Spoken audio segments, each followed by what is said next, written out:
দাবিদের দিকে নিয়ে গণ আন্দোলন করে তুলুন।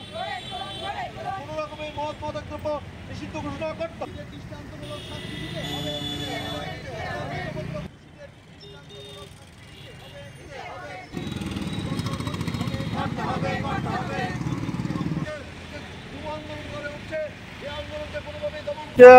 এই যে সারা দেশব্যাপী যে বেকার সমস্যা এবং বিভিন্ন ক্ষেত্রে দেখা যাচ্ছে পরীক্ষা নিচ্ছে, ফল প্রকাশ হচ্ছে না বা ফল প্রকাশ নির্দিষ্ট সময় হলো নিয়োগ হচ্ছে না এবং কোথাও কোথাও দুর্নীতি পর্যন্ত হচ্ছে, প্রশ্নপত্র ফাঁস হয়ে যাচ্ছে।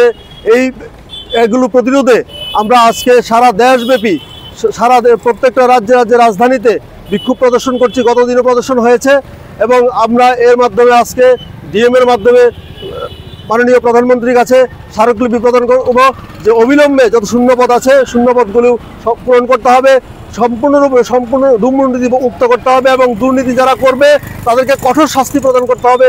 পাশাপাশি আজকে যে প্রশ্নপত্র ফাঁস হচ্ছে যাতে ফাঁস না হয় তার পরিপূরক ব্যবস্থা করা এবং যারা ফাঁস করছেন তাদের কঠোরভাবে তাদেরকে দমন করা। এবং আপনারা জানেন এই যে 2025-এ 24শে সেপ্টেম্বর কেন্দ্রীয় সরকারের যে শ্রম দপ্তর, এই শ্রম দপ্তর ঘোষণা করেছে যে সারা ভারতবর্ষে 78টি দপ্তরে প্রায় 9,98,000 শূন্যপদ খালি আছে।